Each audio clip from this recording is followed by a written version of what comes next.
Welcome to Feel Good Talk, where our focus is on mind, body, soul, and business.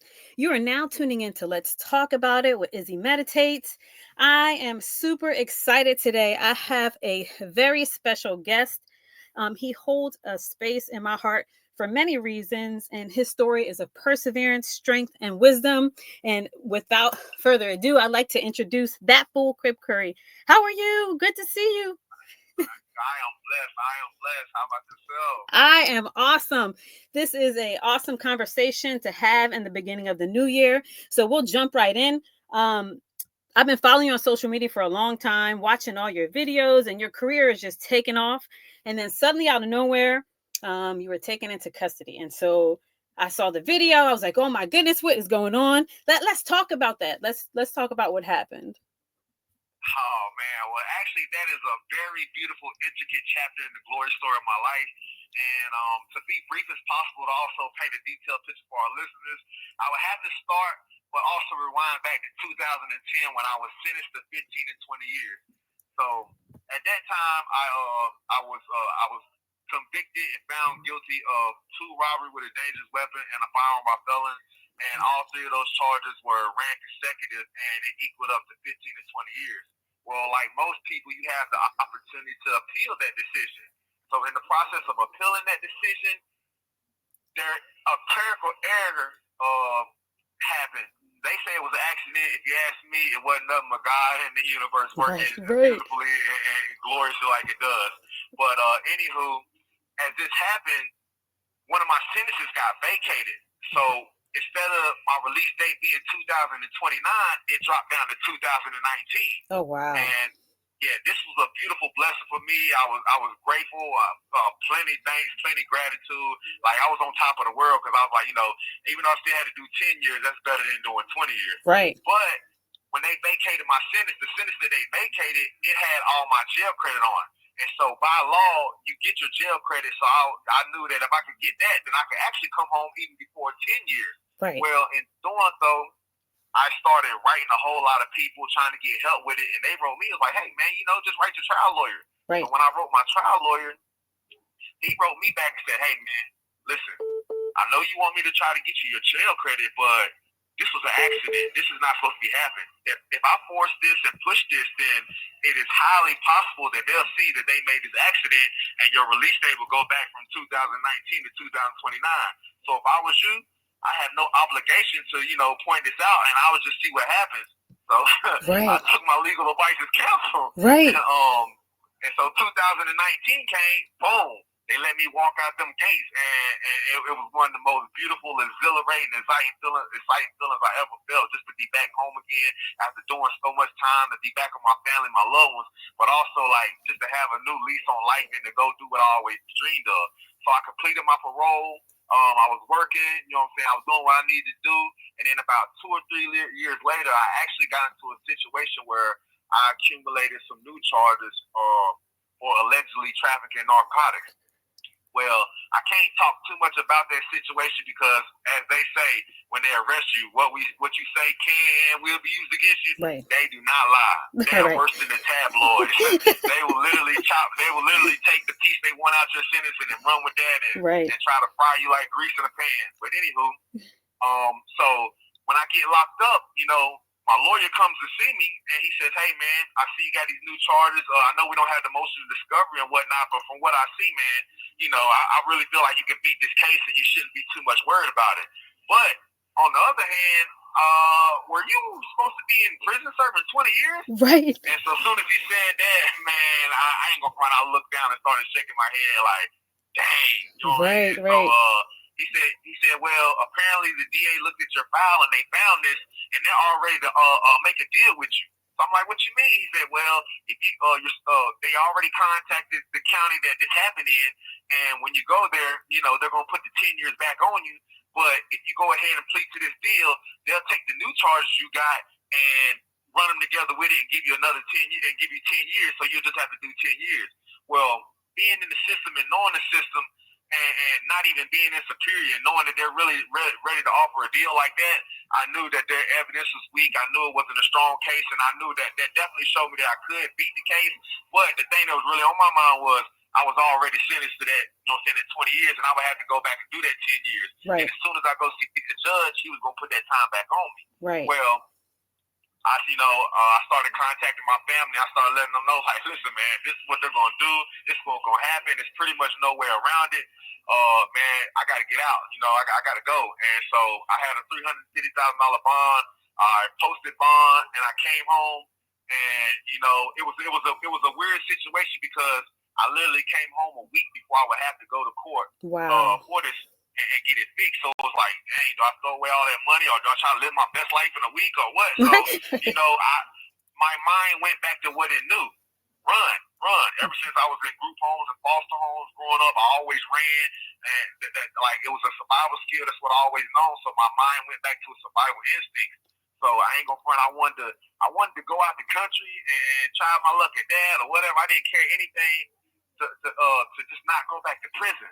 But for me, if I was to run away and go outside the country, that would be worse than me being locked up because my passion is music. Right. You know what I mean? Right. And my passion is living life to the full. So if I couldn't do what I love and live the life the way I love to live it, to me, that would be just like being in a box. So I was like, you know what? I'm going to just get low, and I'm going to think about it and try to look at my options. So I was in this small country town on the run, and it just so happened to have a park next door to it and a nice wood scenery, and I would just go out there every day. I would meditate. I would pray.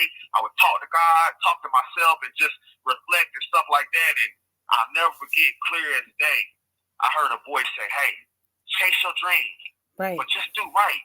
Chase your dreams, but just do right. As soon as I got back to where I was hiding out at, my mama called and she said, "Hey, baby, man, God just spoke to me, told me to talk to you.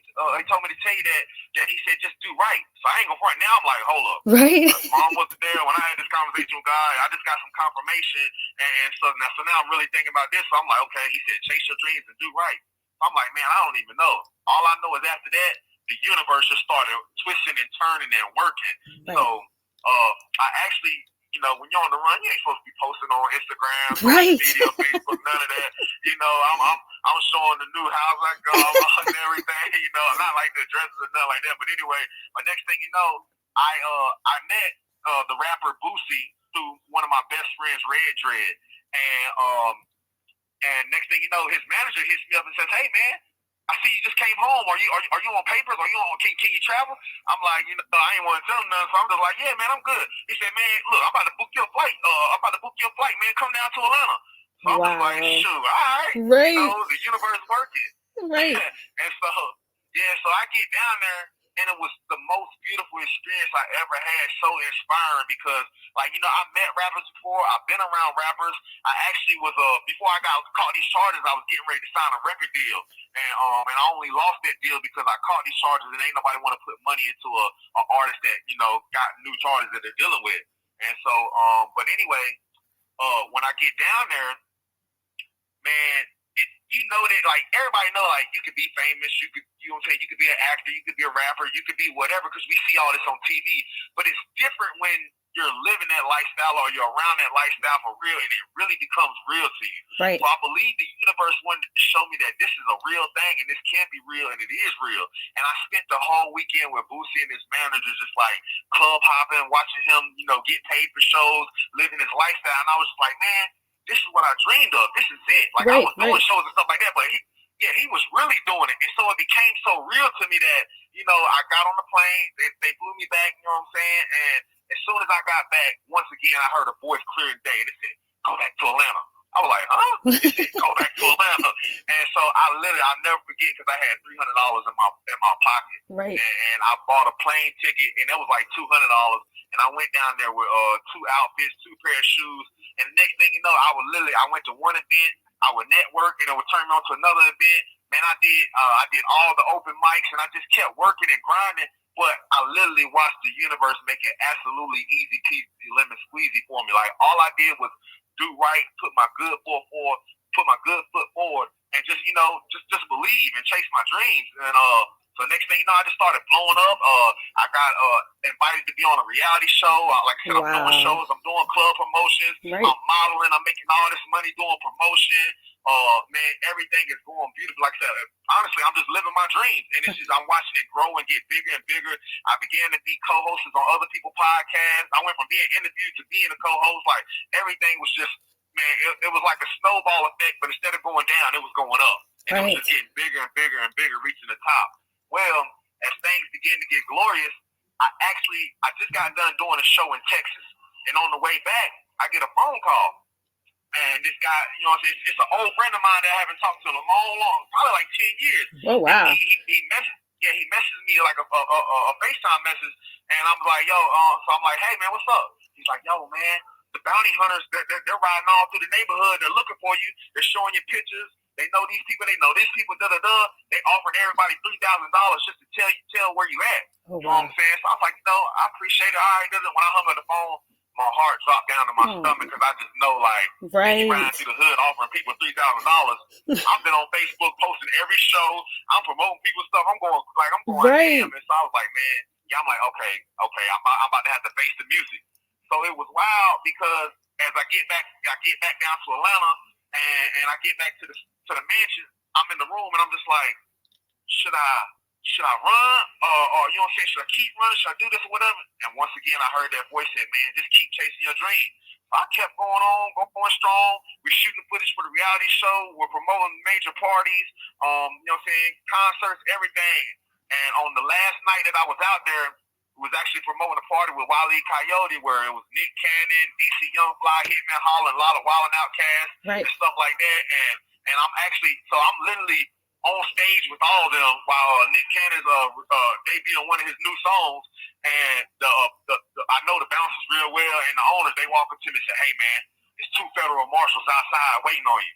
Oh, once again, my heart dropped down to my stomach, but it's no time to panic. Right. And so I literally grab a face mask from one of my friends, I put my hoodie over my head, and I literally walked out and walked right past them. Wow. So I walked past them and whatnot, and at this time I was on a certain side of town, so I had the hotel, and when I got back to my hotel, I was just like, it was once again like, okay, should I run? What should I do? You know, this time I didn't hear God's voice, but it was just like, I had more than ample opportunity to run. You know, I actually had like 4 or 5 hours to get away, whatever, you know, but it was just something inside of me was like, man, I'm tired of running. Right. I've been running since I was 12 years old. And every time I got in trouble, and even though I know I wasn't ready to face the music, I just always ran, and it was just, my spirit didn't want to let me run no more. And so I just said, man, if they come, they come. If they don't, they don't. But I'll think about it tomorrow. And, you know, I laid down in the bed. There it was, knocking on that door. Wow. You know, and then, so that brings us to, you know, what happened. Like, that's what happened. And so that's when you see the footage of the federal marshals. They got me. They let me keep my phone, so I got to go live and, like, basically kind of, like, tell everybody what's going on. And that was crazy because for the first time, I never, you know what I'm saying, like, nobody, there was only one person that knew I was on the run, you know what I'm saying, 1 or 2 people that knew, and they were very, very close family members. Other than that, like, nobody knew. You know what I mean? So, like, everybody was like, what's going on? Like, yeah, I see you blowing up. I see you doing this and I see you doing that. And then, like, I could never tell nobody. You know what I mean? And so that was my opportunity to tell everybody. This is like interesting story. Completely wild. Yeah, it's like, that's the short version of it. Right. And so it's interesting because as our paths had crossed through a mutual friend on Facebook, we had connected, and I was just like, this dude is on fire. I used to watch all your videos, your live videos, as well as like your pre-recorded videos. And I was just like, he is really, really on fire. And we'll get into like details later about our other connections. But so being incarcerated, right? Living your best life for that time that you were out, just doing everything. How does it feel to be re-incarcerated after this? Well, you know, I even tell all the guys in here because they see me walk around with a smile. They see me, you know, keep my spirits uplifted and things like that. I tell them the same thing. It's the same thing with life. You know, it's what you make it. Right. Now, I'm not going to lie to you and make it sound fly to you. Like, you know, like my heart wasn't hurting. I haven't been sick. I haven't been stressed. Because when they first locked me up, I was distraught. Right. I was absolutely distraught because, like I said, I know the voice I heard, and, you know, and I did what it told me to do, and I accomplished a lot. And so, I mean, like, of course we know you're gonna have to face the music one day or something like that. But it kind of like that, it just vanished out of my mind that would be even a possibility because I was just so caught up in the life and living so good. And so to be back locked up and from running from what didn't want to face, man, like I said, I ain't gonna lie, man. That first like 2-3 months, man, I couldn't eat. You know what I'm saying? All I was having was flashbacks of what I was doing, the life I was living. You know, I shed some tears. My family, my kids, my loved ones. And so it was wild because right before I got locked up, when that guy called me and told me that the bounty hunters were looking for me, I just knew I was God. Right. And so in that situation, I actually was contemplating suicide, and I wanted to take my own life because I was just like, man, if I ain't gonna leave the country, I ain't gonna get to do music, get passion, get to see my family and all that stuff like I want to.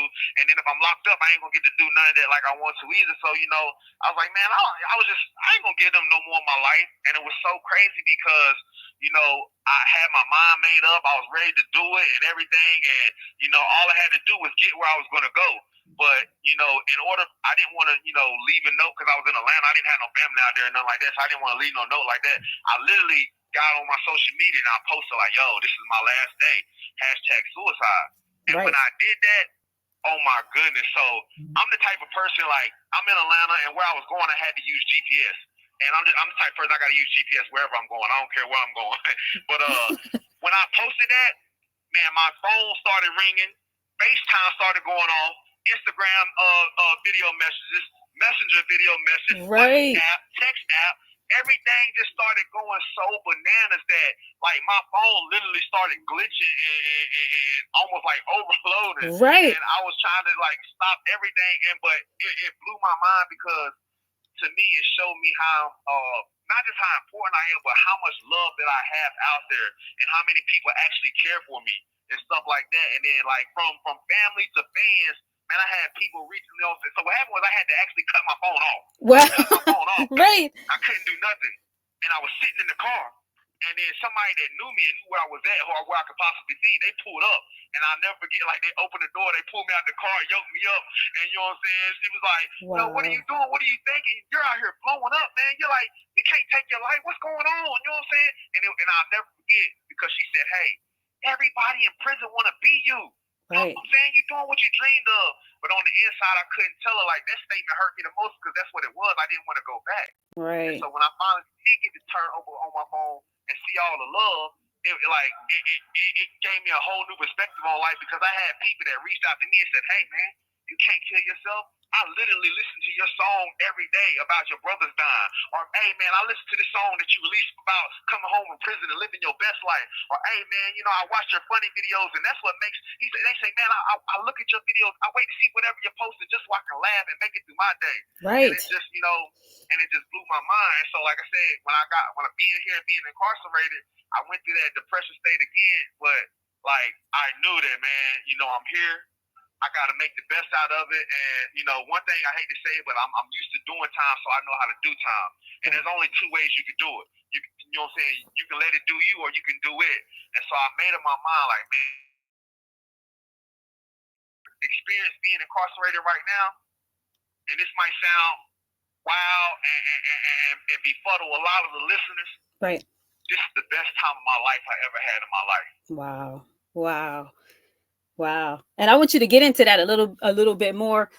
When I had saw your post and you were saying that you had wanted to not live, I was in shock because I had been watching someone who was smiling and laughing and joking, pulling pranks on his mama.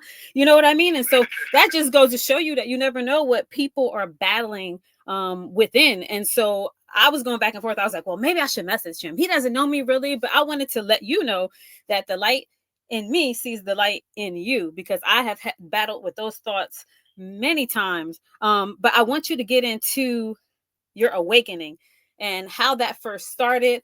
Because you were saying, you're this is the best thing that's happened to you, being reincarcerated. So let's talk about your awakening. Okay. Well, when it comes to my awakening, and I would say like my first awakening, I would say the first awakening that I guess I was mindful and aware of, you know what I'm saying? I would actually say that would happen on another time when I was incarcerated, when I was around like 18 years old. And so what happened was, I grew up in, we went to church on, like Easter, Christmas, Right. and they probably sent us to church to Sunday school to get us out the house and stuff like that. My grandma was in the church, so when I used to go spend time with her, we would go to church, but I didn't really know what was going on. But so when I got locked up, I knew I needed help, and so Right. Right. Right. I turned it to God. You feel me? So I started getting into the Bible, and I started studying, and they would have these volunteers that come in, and they would like help us learn the Bible and stuff like that and teach us what they know. And so, I had a point where I was just like, I'm not really getting this stuff, but I'm trying. But I Right. said, man, I would pray. I said, God, if you really real, just talk to me. Now I know I already said that, God spoke to me on these other cases, but this hasn't happened yet. Those things haven't happened. Right. So my first time I was like, God, talk to me. God, talk to me. If you really real and you know what I'm saying, you want me to believe in you, talk to me, talk to me. And so I'll never forget, I was just in my room studying the Bible, and all of a sudden, in my left ear, I heard the sound.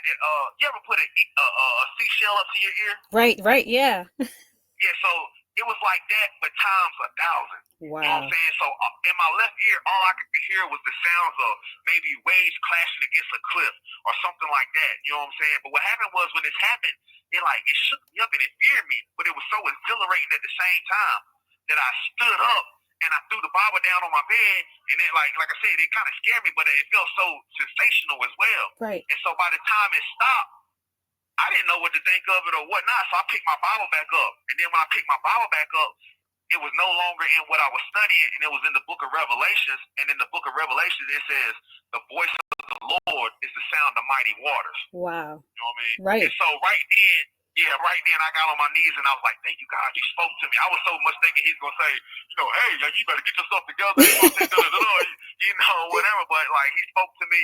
And so I got down on my knees, and so I was just giving him thanks because I finally heard his voice. And I was like, okay, now I know you're real, and so for me, I feel like that was my first awakening, because that was like the first mystical and spiritual thing that ever happened to me to show me that there was maybe something bigger than me outside of myself. Right. But the thing about that story was that blessing that God gave me, it was short lived, because the next day when the volunteers came into the jail, I was so excited to tell him. I was like, hey man, guess what? You won't believe what happened. Right. He's like, well, I was like, man, God spoke to me. And so, I told him everything that happened, and that guy looked me straight in my eyes and he said, God don't speak to people like that no more. Ever since Jesus came, God don't speak to us like that. And Right. since I was immature in my faith and I didn't know the word like I know now and know the Bible, I believed him because he was so educated and stuff like that. You know what I'm saying? I believed him. And so I literally went back in my room and I put the Bible down. I ain't touching no more. Wow. I was like, he tried to tell me that my mind made up the whole thing and stuff like that. So, I was like, well, shoot. Since he knew the word, I believed him. And right. so, you know what I'm saying? I was like, okay, maybe I am cuckoo, and I did do that myself. You know what I mean? But what happened was I ended up going to prison for the first time. And in prison, anybody that knows anything about prison, they have a lot of organizations for religion. So, at that time, I knew some Muslims, but I didn't really know too much. So when I got to prison, I actually started practicing on Islam and became a Muslim, you know what I'm saying? And I would pray 5 times a day, and I would, try to get on my deen and do right and all right. that stuff. A lot of stuff was the same stuff in the Bible, just do good, be good, stuff like that, And then, like when I was praying, the stuff I was praying for, I was getting it. So I was like, okay, maybe this is God. You know what I'm saying? Right. And then so long story short, I end up falling out of Islam and getting in to Native American, because I was trying to search and find God, and I was like, well, I got Indian in my bloodline, so let me see what their life about. You know what I'm saying? So I started going out there and practicing Native American way of life, and same thing, man. Whatever I was praying for, whatever I send my prayers up and stuff like that, and whatever I was asking, I was receiving it. So I'm just like, okay, well, I'm getting what I pray for. And so, like I said, I was studying the Moor Science Temple, Wiccan, and Buddhism, and a whole bunch of stuff. And what I realized was like everybody was saying the same thing in just different words. Right. Right. It was like, hey, what goes around comes around. That's karma. Well, the Bible says you reap what you sow. Right. Well, science and gravity say what goes up comes down. And so I started to realize, like, hold on, everybody to you know what I'm saying, like it seemed like 92% of everybody was really saying the same thing, only a few different discrepancies. But what I realized, like whatever I believed in and whatever I put my heart and trust in, like I was getting the results that came with that believing in that trust and that faith. Right. Right. And I feel like it's important to expand and learn all of these different types of systems because they all come together, like you said. So, my next question to you is, what spiritual laws keep your gears in motions? What do you practice to keep your head up and everything? Um, Man, oh my goodness, like it's so many laws out there. It's so much. So you know, it's actually a combination of things. So as I said, you know, I've studied a lot, I've seen a lot, and everybody pretty much say the same thing, you know what I'm saying, in different words. But when it comes to the laws, I would think my first law that I probably follow wholeheartedly is comes out of the Bible, and it's actually Matthew 6:33, and it says, "Seek first the kingdom of God and His righteousness, and all these things will be added unto you." Right. And for me, I also know from the Bible it says, "Hey, lo here, lo there, the kingdom of God is within you." And so for me, I personally I seek, you know, my spirit and illuminating my spirit and always like, you know, keeping my spirit in check and where it's supposed to be. And that way, if I can do that, I can also do it for others. And so one of my major things is always making sure my spirit is on point and on check. But like, for example, I love the law of attraction. You know what I'm saying? Like the law of attraction, oh man, I love it. I don't even think I could live without it. You know what I'm saying? Like it is so beautiful and so glorious. But also, like I said, a lot of people don't know about the Kabbalion and Hermes Trismegistus and his seven principles. But one of his principles is the law of correspondence, and it's as above, so below, as within, so without. And Right. you know, you have 1 minute remaining. I can't break all of them down, but that is one that you know I absolutely live by. But not only that, I live by the laws of nature. Right. I love to look out my window and see how the universe operates, from the solar system to you know the grass growing, trees growing. You look at nature, and man, you can learn so many truths that if you just sit there and listen, it will blow your mind like you lost your spine. Right. Right. So we're going to continue this conversation. I have so many more questions and so many things that I'd like to get into. Just to keep in mind my next question to you, because when we met, we were both going through the same types of issues. And when I saw your page after you were put back in prison, I then saw the next video of you meditating. So I like for us to get into our next topic on our next interview. How has meditation contributed to your journey? So keep that in mind. Goodbye.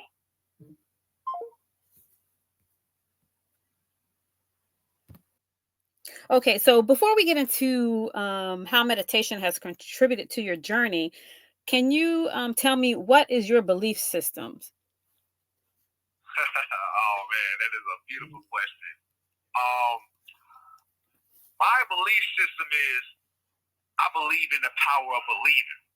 Right. And like from my previous answers to you know the other questions, I've studied a lot of things and I've read a lot of things from you know cultures to religions to spiritual things and stuff like that. And as I said, I practice a lot of things. And so, not to go back in all that, but as I practice all those things, the main synchronicity and thing that I learned from all of it was how powerful believing is. Right. And so, like I said, you know, once I realized how powerful that was, and that's what it was, I began to go on that a lot more.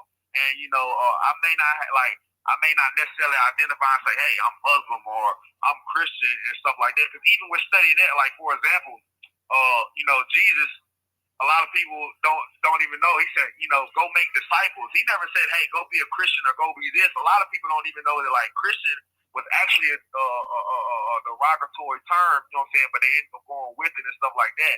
You know, he wanted us to be a called out people. And so, like I said, a lot of people tell us stuff, but when you actually get the chance to go really see what it means, see what it says, see what it's about, right, it'll change your mind, change your life. And so, like I said, my belief system is literally in the power of believing. Right. And so, like I said, there's things from a lot of spiritual beliefs, and not only that, like man, somebody could just say something that's genius and brilliant, and if it's high level frequency, I can go with it, as long as it's to edify and benefit others. And that was and one of the spiritual laws I did get to mention, the law of love. Right. And so, and that's one of the things like Jesus was talking about, the law, like living your life in love. I love life and live, but I live my life in love. And so, like I said, that's what I believe in. Right, right. That's really important. And to tap into that a little more, question everything. Just don't go with people and what they say. You have to question and do your research, just like you did. Absolutely. Yeah. Absolutely. So with all of your beliefs and your systems that you have in place, those are in gear. They're helping you out. How has meditation contributed to your journey? Oh man, you're asking very, very great questions. Thank you. But no, man, listen, meditation. How has it contributed to my journey in my life? Oh my goodness, right. Like, how do you say the best thing ever? You know what I'm saying? Right. The best thing ever. Like, it's a lot of people out there looking for this, looking for that, searching high and low. Man, meditation has changed my life. Yes. I don't I don't know what I could do without it. And so I know I know a lot of people do know about meditation. I know a lot of people may not. Some may be familiar. And just like religions, there's a lot of different I guess you'll say denominations or ways to think, to believe that this or that is about it. But the thing meditation has taught me is mindfulness and awareness. Right, right. And that alone, meditation is way more than that to me, but that alone with mindfulness and awareness has, oh my goodness, man, this man, fireworks are going off inside of me just speaking about. Like, right. I almost can't even explain it. But one of the beautiful things about meditation, and I say this with mindfulness and awareness, is, so like I said, I learned the power of believing. Right. The other thing I learned is the power of the mind and the power of your thoughts. So, one of the things I learned, like you go to church and stuff, like I see the way the world's set up. Like the world will have you, for a lot of people, they go work a 9 to 5. You know what I'm saying? You got 24 hours in a day. You're going to sleep 8, maybe work 8 or more. And then, you know what I'm saying, you got a couple more left to do this or do that. And you don't have no time to spend with self, to really spend with family and loved ones. But one thing I learned is like the mind. A lot of people don't understand. Let me say this. I ask people all the time, like, yo, what's your best asset? And they'll say my looks, my personality, this and that, you know what I'm saying? And a lot of them don't never realize until I say, hey, man, it's your mind. Right. And then once I say that, I say, what do you do the most? And so now they know I said the mind, they all quick when they say, I think. So a lot of people don't realize that you're thinking constantly. But how many of us are really controlling our thoughts? Right. How many of us are thinking the thoughts that we want to think, or we're thinking the thoughts that people taught us to think, or you know what I'm saying, and stuff like that.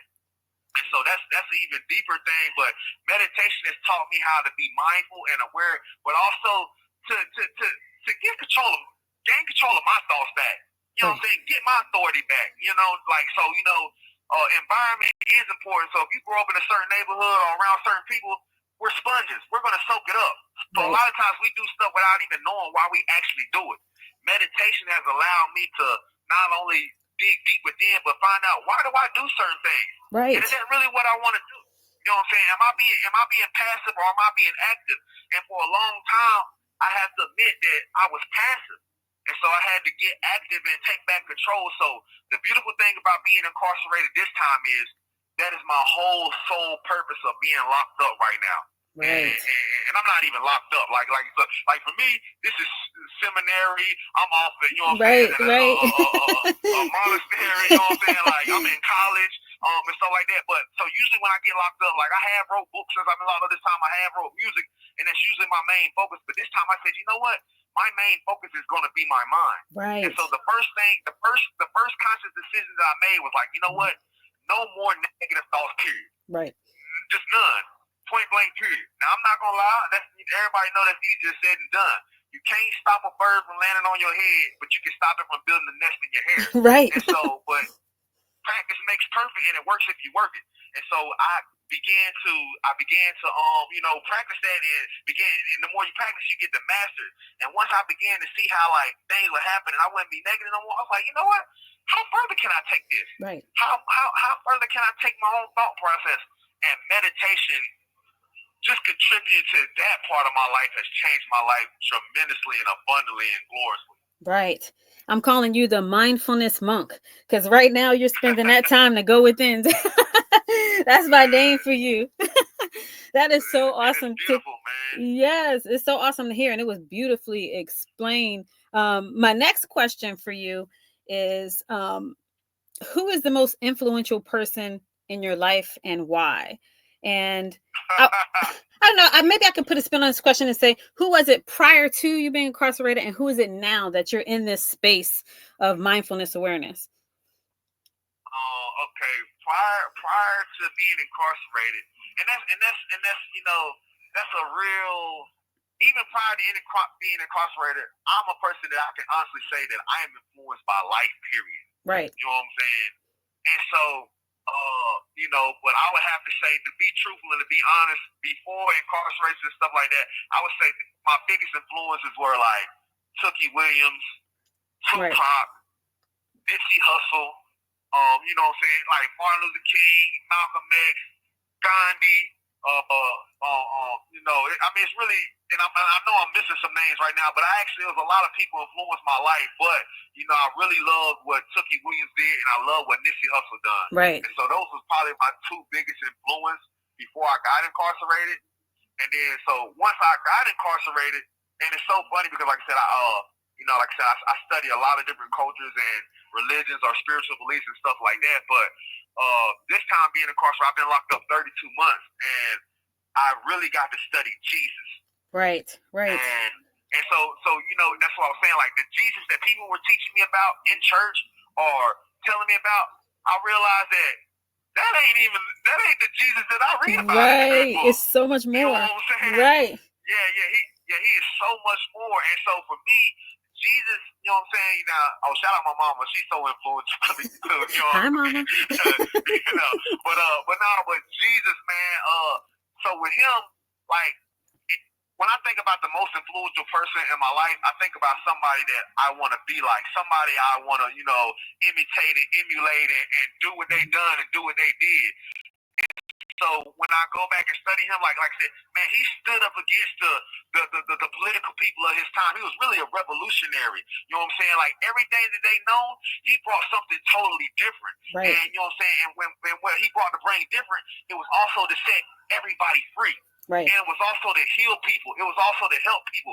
Like, the people in his time, the people that ran the synagogues and stuff like that, they wouldn't even come around the poor people. Right. They had a problem because they were like, hey, man, what are you doing with the tax collectors? What are you doing with these people? So, and that's a lot of times with churches and a lot of people that, feel like they uppity up this and uppity up that, they won't actually go back to the streets. You know what I'm saying? Right, and really help the people, So for me, Jesus, he literally showed a life of love, a life of putting other people first, serving others, and helping people. And so a lot of people, they actually, and it's kind of funny because a lot of people ask me like, yo, what was the secret to your success? And one of them was, love. Loving everybody and treating everybody like I want to be treated. And so, like studying him and emulating a lot of things that he spoke about and done, and just in this environment, I've actually watched my whole cell block change because of the energy I'm putting forth. Wow. And so it shows me how powerful his spirit is. And so, like, that has to be the most influential person to me. Right. And that's beautiful. If I can heal people, yeah. If I can heal people, help people, and set them free from bondage, I mean, what's better than that? Right.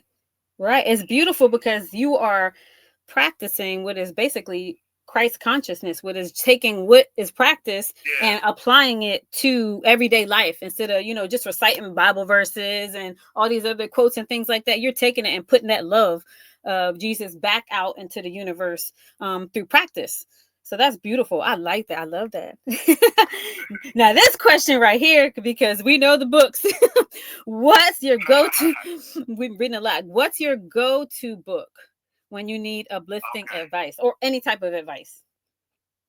And it's so unfair because, like, so this is one thing I believe, man. And I know I explain things as I explain things, but I want y'all to get into the divine mind of mine. Like, when you ask me this question, I can't just pick one. I know, right? And that comes from being mindful and being aware. I don't come from like this universe is abundant. Right. So one thing I've learned is I'm not gonna lack myself. I'm not gonna limit myself. As what we know of God, what we know of energy, what we know of the spirit, it's unlimited. You know what I'm saying? Right. And so forgive me because that's the mindset I live on. So when you say what book, I can't even just pick a book, but I definitely, I love the Bible, and It's so crazy because I never thought I would love it like I love it, Right. And there's so many riches in there, there's so many jewels, there's so much wisdom, and that's the thing. So that's the thing, same thing about the word. Like people will teach you their perception of the word, right. But when you actually get into the word and then you meditate on it, you ponder on it, you chew the cud and think about it over and over. What it may have said to you a year ago, man, a year down the line, like real jewels, they don't devalue, they go up. Right, and right. So that's what I find in the word and in the scriptures. You know what I'm saying? But I have to be real with you, man. You introduced me to the Secret by Rhonda Byrne. Yes. And that's based on the law of attraction. I use that book. I read that book at least once every night. At first, I read it like 18 times back to back. But I read that book at least once every 90 days. Not only that, I read the Kabbalion. The Kabbalion, that's the 7 principles of Hermes Trismegistus. And man, those 7 principles are so beautiful.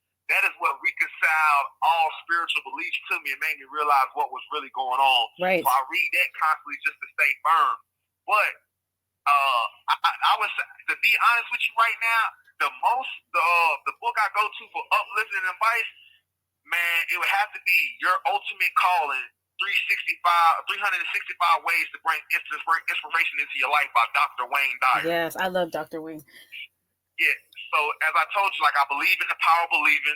I now know how important your thoughts are and what you're thinking. Right. And that book, every page is nothing but inspiration. So I feel like if I could just take that book and have that in my mind, I might just disappear right now. You know what I'm saying? So as in renewing my mind, every one of them quotes, they're nothing. It's nothing but high level frequency thoughts. All the time. That book, I would have, to me, that book. And the Bible, some people can be like, oh, well, it's out of dated and they may not be able to. That book right there is perfect for today. You know what I'm saying? And just uplifting your life. And so that's the book I use for uplifting all the time. But I will have to say, I have just been introduced to this book called Becoming Supernatural by Joe Dispenza.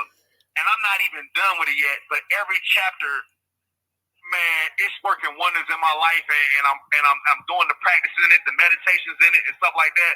And man, it's got me on fire right now. Right. It's got me on fire. So, like I said, I can't even be picky. Right.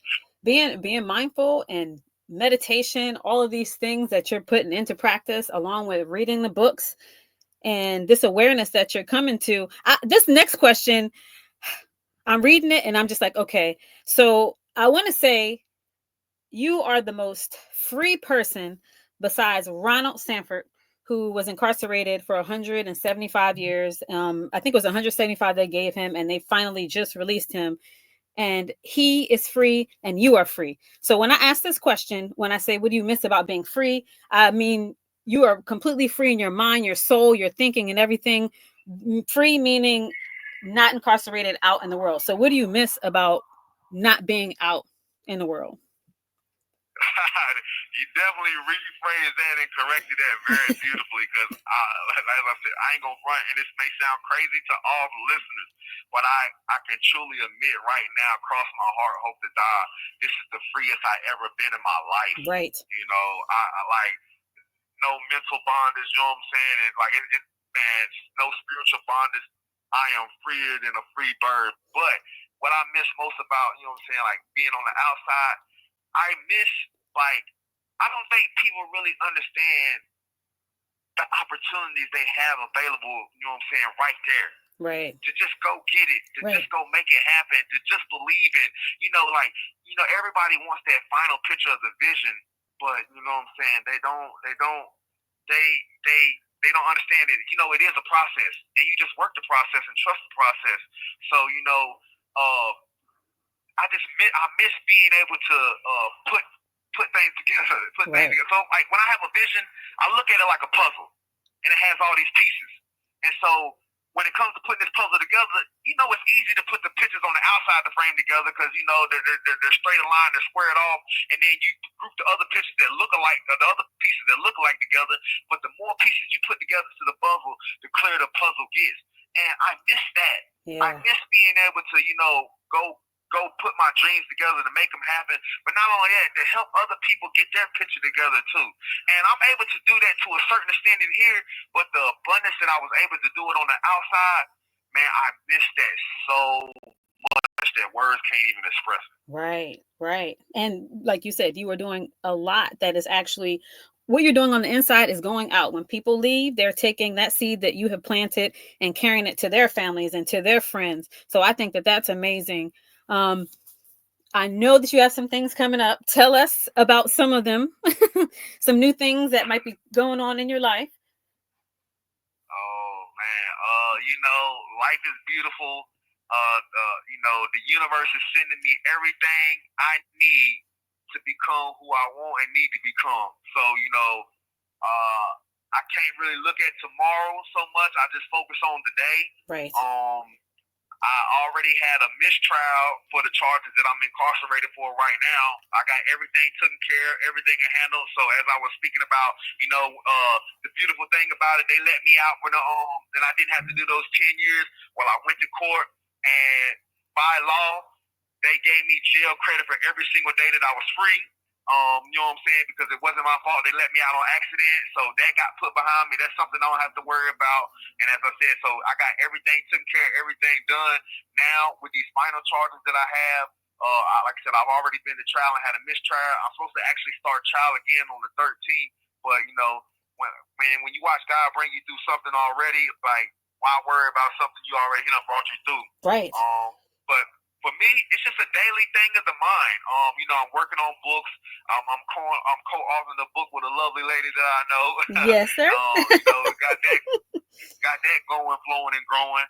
But to me, it's just every day just renewing my mind to be the best it can be in my spirit and to take what I got and share with the others around me, just to let that light shine. I ain't putting no lampshade on it, no nothing. Just let that light shine. So really, just every day is what I got going. Yeah, it's beautiful.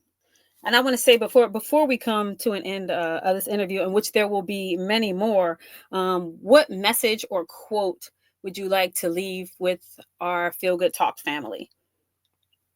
Okay, so Feel Good Talk family. If I had a message for you, it would have to be, man, just believe. Right. Believe. You can really this is a glorious planet, man. This is a glorious universe, and it's bigger than what you can even imagine. Unlock that inner child in you where you can imagine again. Whatever you want to go do it. Stop holding yourself back.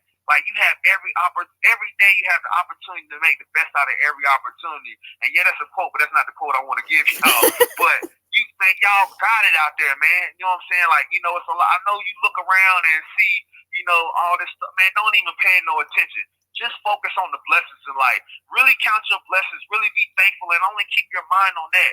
But just believe. Whatever you got, put it in front of you. Keep your mind on that, and just live your life in love. And you'll be surprised how far that can go. Now, I like to call myself the quote GOAT. The quote GOAT. So yes, you are. Once again, it's not fair, but I ain't even gonna do y'all like that because you let me explain a lot of things as explaining a lot of things. So I'm gonna give you one quote.